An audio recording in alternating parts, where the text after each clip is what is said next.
Dzisiaj porozmawiamy sobie o dwóch straszakach i jednym z nich jest to ustawa schronowa i to, że w ogóle deweloperzy właśnie dlatego w 2024 roku rozpoczęli tak dużo budów mieszkań, bo uciekali przed ustawą schronową, co jest nieprawda, a drugie to będzie jeszcze o tym nowym prawie, czyli o dostępie do ziemi, planach ogólnych, no i także o zamierzeniach rządu, które mają przyczynić się do zwiększenia podaży ziemi. Ale jeżeli interesuje Ciebie rynek nieruchomości, ceny mieszkań, chcesz kupić, chcesz sprzedać albo wybudować dom, żeby go sprzedać, żeby mieszkać, no to subskrybuj nasz kanał, bo tu się dowiesz o tym, co dzieje się na rynku nieruchomości, jakie są trendy, co się zmienia też w prawie. Zapraszam i dziękuję jednocześnie naszym patronom. Zapraszam do patronowania naszej audycji na Patronite, bo dzięki temu możemy robić dla Was lepsze audycje, poświęcić więcej czasu na robienie kolejnych programów. No i przypominam też, że na stronie symen24.pl znajdziecie nasz vlog, w którym są liczne nasze audycje, ale wzbogacone o dodatkowe dane, dodatkowe wykresy. Warto więc tam też zaglądać.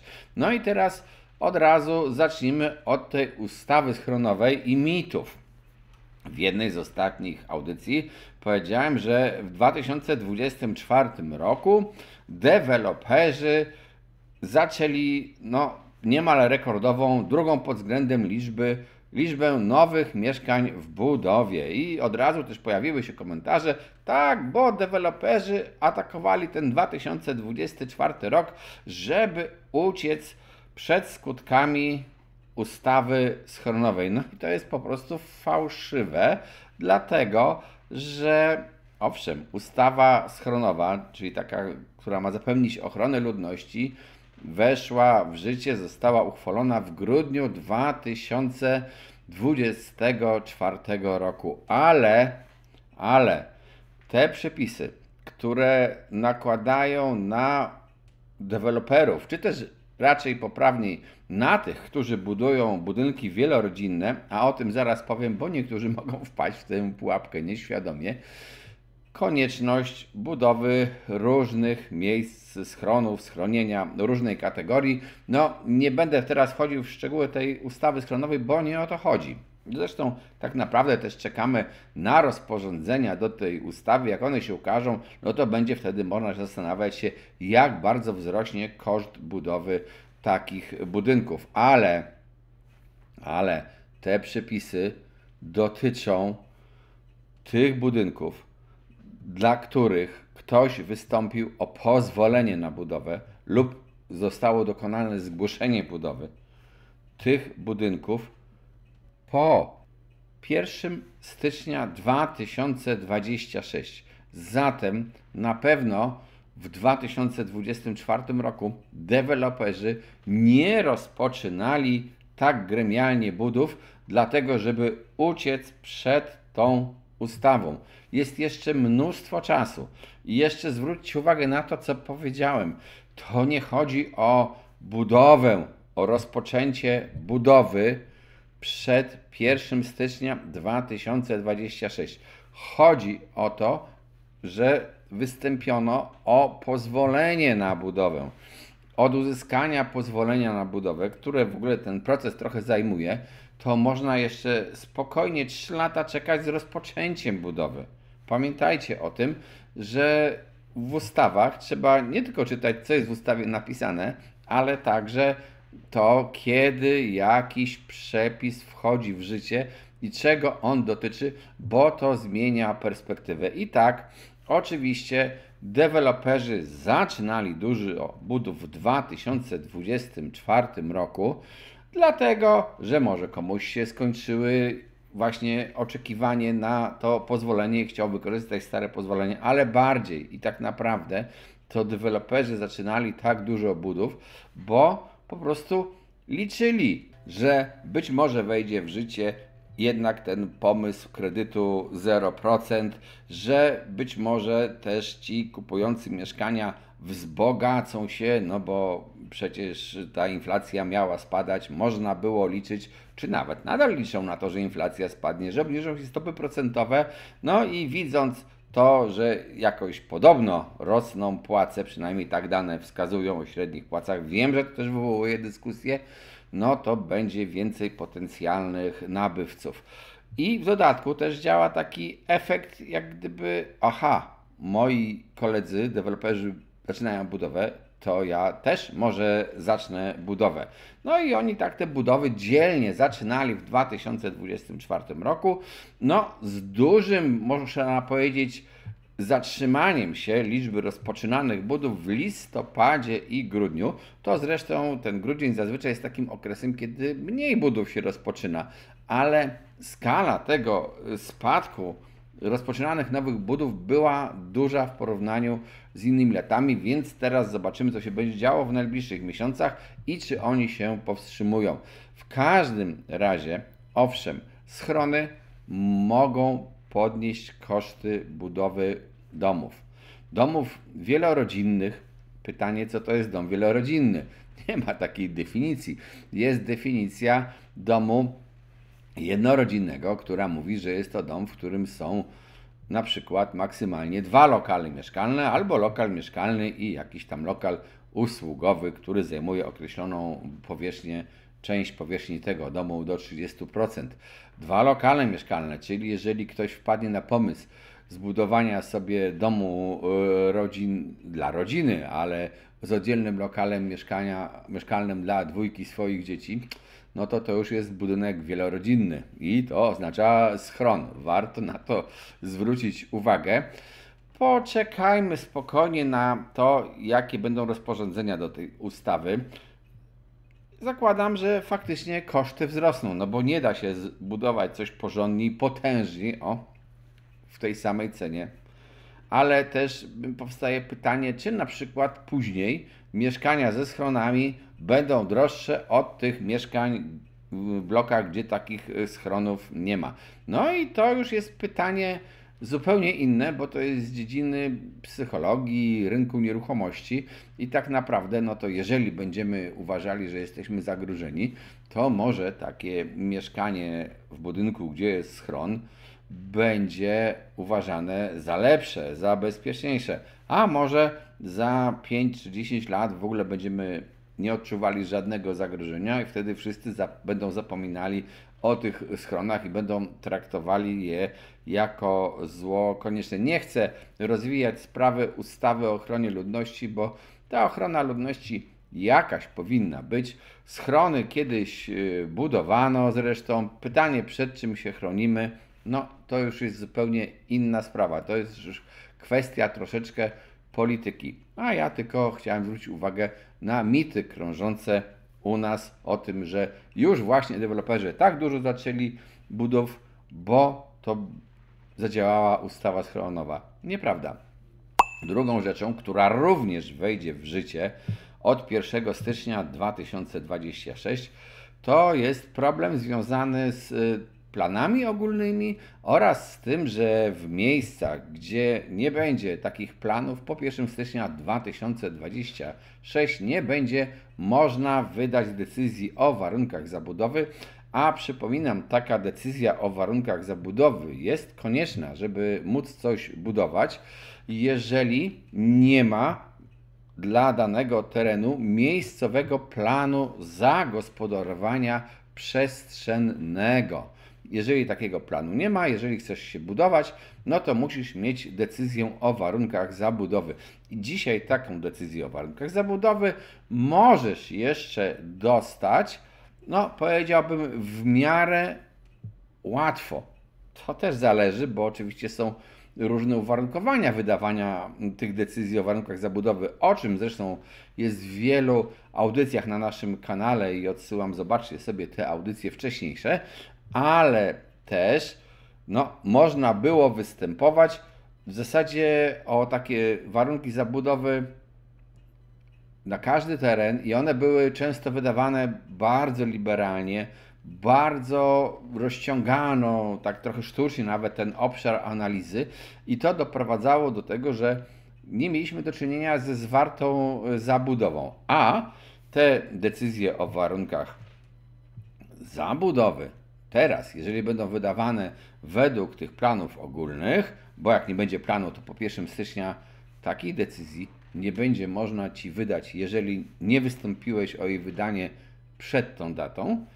No to jeżeli taki plan nie będzie przewidywał w danym miejscu jakiegoś rodzaju zabudowy, na przykład mieszkalnej, to po prostu nie dostaniesz tam warunków zabudowy, albo jeżeli w ogóle nie będzie w gminie planu, to też nie dostaniesz warunków zabudowy i o tym pamiętajcie, bo to dla niektórych właścicieli gruntów jest ostatni dzwonek, żeby wystąpić o warunki zabudowy i jeżeli je jeszcze teraz dostaniecie, to one będą przynajmniej jak na razie według prawa ważne bezterminowo, no i będziecie mogli się na tych terenach budować.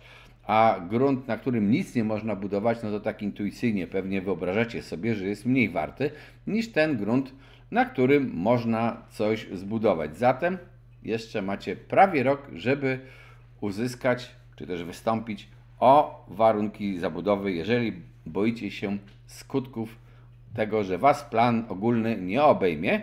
I tutaj od razu też dodam, że te plany ogólne, rozporządzenie związane, czy też liczne rozporządzenia związane z uchwalaniem tych planów określają również, że tak naprawdę grunty, które będą przeznaczane pod budowę, muszą być w jakiś sposób limitowane w stosunku do przewidywanych potrzeb w najbliższym czasie dla danej gminy oraz tego, co już istnieje i co może być zabudowane. I tutaj też jest taki pewien problem, bo no fajnie, w gminie są plany miejscowe, są wydane jakieś decyzje o warunkach zabudowy, na tych gruntach teoretycznie można by się budować, ale właściciele tych gruntów, oni się nie chcą budować i nie chcą tych gruntów sprzedać. Ale jeżeli uchwalasz ten plan miejscowy, no to patrzysz sobie, Boże, w mojej gminie przybędzie ludności. Wobec tego ja muszę przeznaczyć dla tej ludności nowe tereny. O tym jeszcze za chwilę. A muszę też uwzględnić to, co już jest niby gotowe do zabudowy. No i mam bardzo dużo terenów gotowych, a nie zabudowanych. I teraz tak, te tereny muszę uwzględnić i być może te tereny wyczerpują potrzeby tej przewidywanej nowej ludności, ale tamci nie chcą sprzedać. Problem. Drugim problemem jest to, że właśnie jak będziemy patrzyli na przewidywaną liczbę ludności w danej gminie w najbliższym czasie. I tu jest problem, bo w większości polskich gmin nie następuje i nie jest przewidywany wzrost liczby ludności w najbliższych czasach. Ba, nawet bardzo ciekawy artykuł napisał Business Insider, chociaż troszeczkę też przesadził, bo napisał, że na 3900 polskich gmin ten rozwój i demografia dodatnia ma nastąpić w 233. To posługuje się on danymi GUS-u. Tylko moje pytanie, skąd się wzięło te 3900 gmin?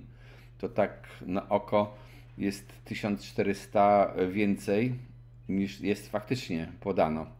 Więc tak powiedzmy tych gmin jest trochę mniej, ale no zostawmy ten temat. Jak tam Business Insider sobie liczył te gminy, fakt jest faktem. W większości gmin mamy do czynienia z ujemnym, spodziewanym przyrostem ludności. A jeżeli tej ludności ma być mniej, no to nawet jeżeli założymy, że oni chcą mieć większe mieszkania, to może się okazać, że w ogóle nie potrzeba w planach przewidywać dodatkowych terenów pod zabudowę. Zrozumieliście, o czym ja powiedziałem? Czyli może się okazać, że w tych planach bardzo będą okrojone możliwości przeznaczenia nowych terenów pod zabudowę. Jakieś tam tereny przy tej zachowaniu ciągłości zostaną wyznaczone, ale nowych nie będzie. I problem może polegać na tym, że wy, wasza rodzina ma gdzieś jakieś tereny, które teoretycznie dzisiaj można by jeszcze zabudować na podstawie tych decyzji warunków zabudowy. A może się okazać, że już za rok to nie będzie możliwe. Pomyślcie o tym też, bo może nie warto po prostu przespać tego momentu, który jest istotny. 1 stycznia 2026 będzie więc na pewno ważną datą, zarówno jeżeli chodzi o te plany ogólne, czyli o możliwości też dostawania czy zabudowywania jakichś ziem, co gdzieniegdzie może zostać po prostu ograniczone. Nie powiedziałem, że wszędzie. Powiedziałem gdzieniegdzie. To zależy od gminy, od lokalnych warunków oczywiście. I to też będzie ważny rok dla wszystkich, którzy budują domy wielorodzinne i którzy chcą ewentualnie kupić takie nowe mieszkania i musicie się liczyć z tym, że niestety jeżeli z jakichś powodów, może wieku, może jesteście dzisiaj za młodzi, żeby kupić mieszkanie, albo dopiero odkładacie na nie pieniądze, to musicie się liczyć z tym, że w najbliższej przyszłości, w ciągu najbliższych lat, po 2026 roku będzie na rynku budowanych coraz więcej domów, od których prawo wymaga, żeby też były tam jakieś urządzenia chroniące ludność, schrony, na przykład, co będzie się odbijało na koszcie budowy i zapewne w takim razie na cenie tych mieszkań, no bo trudno, żeby te schrony były fundowane nowym mieszkańcom za darmo, ale to potrwa jeszcze jakiś czas, bo tak jak powiedziałem, te przepisy dotyczą tylko tych budynków, o których pozwolenie, występowanie będzie rozpoczęte po 1 stycznia, czy od 1 stycznia 2026. Jeżeli interesują Ciebie trendy rynku nieruchomości, co tu się dzieje, zmiany w prawie, ceny, sprzedać, kupić, subskrybuj nasz kanał, pisz nam w komentarzach propozycje nowych tematów. Obiecuję, że niedługo się odniesiemy również do na przykład problemu poruszonego przez Was małych miejscowości i tamtejszych rynków. Co tam robić, to też będzie na ten temat audycja. A tymczasem, no cóż, wspierajcie nas i cześć, trzymajcie się.